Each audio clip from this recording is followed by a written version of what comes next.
Hey guys, so I just wanted to do a Q&A video because we haven't done a Q&A video in like forever. So if you had been tuning into Plant One on Me since like day one, that's actually how I started, just like filming myself at my kitchen table, answering your questions. I got a lot of wonderful questions in from you across YouTube and Instagram, and I basically put them into 8 categories.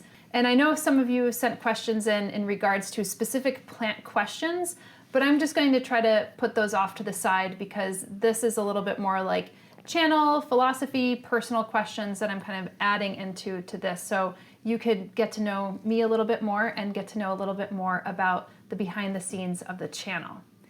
But before I get to that, I want to do a shout out to somebody because I was traveling for a job the other day on Amtrak, and I want to shout out to Tanisha Brown, who is somebody who watches the channel all the time, and I actually met your lovely fiance who is the conductor on the train, and he had seen that I was like looking at some plant stuff, and he basically started off, he's like, oh, you're just like my fiance. She loves plant stuff, and she actually happens to love this one YouTuber, and that's when we kind of recognized that it was me that she watches. And that's really wonderful. So Tanisha, if you're out there, thank you so much for tuning into the channel. You have such a lovely fiance. We talked endlessly about your plant love and how it's helped you, how this channel has also helped you, and that is just really marvelous. And I love hearing those stories, and I love meeting people in real life who watch the channel and hearing the stories of what the channel really does for them. So thank you so much, and really lovely. I hopefully get a chance to meet you as well one day. All right, so let's get to the questions. Kaylin Rosa actually did ask a question, and hers really encompasses a lot of other questions. So I'm just going to play that right here. So we're gonna listen to that. My biggest curiosity is kind of just the behind the scenes of how your channel works. Do you create all of these videos all by yourself? Do you have a crew that helps you? What kind of programs do you use in order to edit your videos? They're just really well pulled off, and I also really enjoy the music, so I'd love to know a little bit more about how they're created and behind the scenes. I heard a little jingling back there. I wonder if she had a little cat where you like had a little jingle bell back there. So Kaylin's question was all about how this channel actually gets made, and a number of you had very similar questions. So Joy Loved Grass says, when will you introduce us to your field/production team, including your outstandingly skilled camera person? So I am going to introduce you to our field and production team. So will you come on out? Sure. All right, here we go. That's it. Here we are. This is the camera. Let's see. This is the behind the scenes of our field and production team, and so the outstandingly skilled camera person with the little monkey is Sondra right here. Hey everyone. Oh, I should grab a chair, huh? Yeah, grab a chair. Let's see. Yeah, so anyway, if you guys went on my website, you'll see a picture of Sondra and myself, but I never really introduced Sondra on the videos. You come up sometimes at the end as the creative director. I do. I take some credit here and there. Yeah. But basically, I'm a motion designer or animation artist, and I run my own business. I make animations, and I do that, like, it's mostly 2D graphic design stuff. I'm very particular about what clients I work with, and one of the clients that I'd like to work with is Summer, as she stimulates a lot of like very interesting knowledge into the world about plants and botany and nature, and a lot of my own work is also very inspired by nature, so I love to learn about plants in general, and going on all these field trips, well, some of them, not all of them, Yeah. I actually get to know a lot about plants, get to see some really crazy architecture, and do something that I really love, which is filming. As you can imagine, as an animator, I sit behind my computer quite a lot, and this actually allows me to get out from behind the computer a bit more. And then, yeah. Yeah, and Sondra also really likes some of the technical stuff. So, you know, we met probably, I would say, 6-7 years ago, and he was looking for ways to make more of his talents and work matter. And so we started to basically work on several different projects with one another.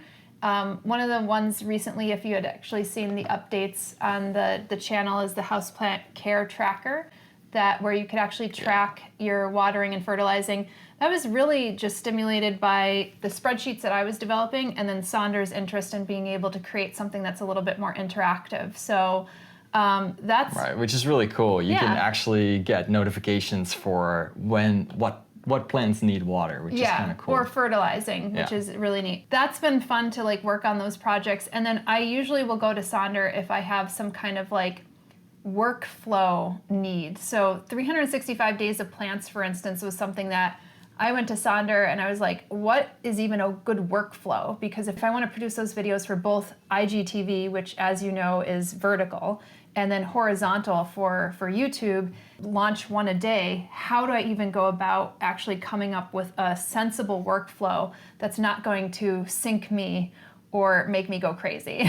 Since my professional field is really all about visual effects, animation and camera work, I know which cameras to use, what workflow to use, what software to use, and I'm also able to teach that to Summer so she can do most of her own editing. Yeah. And that's really exciting. Like, for example, the 365 rig that we set up, like, first of all, we shoot with these cameras, so I'm pointing them at each other so you can see. But then, we also built crazy setups. Like up here, for example, I just stuck a tripod up onto the wall and just put it together with some wires. We basically call that shit rigging. Shit rigging, and you can throw a camera up there and all of a sudden you have an overhead shot, so Yes. you can actually see from above, which gives you a really unique perspective on when you're doing something. Yeah, and then basically with the 365s, it was just this like really standard setup, and then I have these little things that I basically Some remotes that basically remotely turn on or turn off. Sometimes this one doesn't. Sometimes this one doesn't work, unfortunately. But that basically turn on and off the cameras so that Sondra doesn't need to be here in order for me to actually film all those videos. And I try to film as many of those videos before I actually totally pass out in a day. So like I kind of top out. I don't know how you do it. I top out at about 40 videos, but that's like the max. Usually it's around 20 to 30. But the Plant One On Me's are really where I need Sondra for, especially because in order to be able to shoot those, to get like close-up videos, I mean, the quality of the videos have really increased, over the lifespan of Plant One On Me, which is it's not even 3 years old yet. And that's partially because, getting together with Sondra and him saying, maybe we should actually upgrade the quality. This is something that you're really passionate about. What do you think about that? And one of the things that we discussed is like, I don't even know if like quality sometimes is really appreciated on YouTube. And sometimes people, when they see quality, they immediately think that you're so well funded and that you have like 20 people working for you, and then it becomes like less authentic or something of that. And maybe that's Right. our perception of it. Well, that's the pitfall with obviously if you go to the movies, you expect that it's nice quality, that the camera's on a tripod, everything like that. But when it's YouTube, people are a little bit more flexible, and it makes it a little bit more believable if it's just you like filming yourself. So the challenge that we had is that while bringing quality to the channel, I think what's most important to that is that you can see all the plants very well. You have enough time to see the plants. You can hear everyone that's being interviewed very well. Sometimes we've had audio hiccups. Yeah, I mean, obviously things goes wrong. Yeah. Things go wrong. Yeah, But, things definitely go wrong. The main focus on the quality is that you can see things and hear things really well, and that's enjoyable to watch. But then the counter thing is that if it looks too produced, which I'm used to from coming from like a visual effects animation background. And I like actually like Yeah, well me too. done. You like to watch something that's well produced, Yeah. well edited. But if it looks too slick and shiny, sometimes it can come off as, well, how much money did this take to produce? Yeah. Whereas with today's technology, like you have all these great gear and tools that a little bit of investment up front. Yeah, could this actually go a setup long runs way. for like Yeah. the battery runs for an hour. Yeah. The camera card can record for sometimes 5 hours. Yeah. This gonna say 5 this or 6. apparatus keeps the camera stable so that no matter how much I move this around, the camera stays still. So there's a lot of technology these days that makes it very easy to produce high quality video if you know what you're doing. So Yeah. yeah. But we'd love to hear from you in the comments about what did you perceive, because when I see some of these questions coming in about like my production team and the field team and also the camera person, all this other kind of stuff, at the end of the day, really, I mean, the bulk of Plant One On Me has been one or two of us. 85% of my time is actually editing the videos. In some cases, Sondra steps in and will edit some of the more challenging, or has edited some of the more challenging videos, like the ones those that are will claim credit for. It's also pretty much portfolio pieces at that point. Yeah, like Tiger's Nose and the dedication to Shanine, like that was an important video to get right. With Plant One On Me, it's just like we're really trying to just I mean, even in Singapore, I'm thinking in Singapore, you didn't even have proper shoes and your shoes had holes in the bottom. And like, I was waiting for new shoes. I know. But the greenhouses are very wet on the floor. Yeah, and so he was walking around basically in socks the whole 9-hour days. Filming 5 episodes in one day. Filming 5 episodes in one day. Which is funny because it gets me back, I used to do more editorial, or is that called editorial? I'm not sure, editing and filming before I started the whole animation career, but it brings me back to that time of just running around with a camera, getting as much shots as you can, and then also a little bit more of the hard work versus just sitting behind a computer and doing everything in post, right? Yeah. Which is very popular thing these days. Exactly. This question's funny here. Yeah, those leaves though. You had a lot of good questions, by the way, those leaves though. Was your camera guy sitting on the edge of a moving Jeep to get those shots in your latest videos? And the latest videos yes, were... I was. Yeah, those latest videos were the Nang Nooch videos in Thailand. Yeah, which is always really funny. There's this little video clip of a camera person that's holding the camera literally like this on a gimbal. And he has roller skates on, and as someone is stepping into a taxi, he's rollerblading towards it. And then as the car drives away, he grabs onto the car and films the person sitting in the car from the side as he's on his rollerblades, and then he dodges off to the side.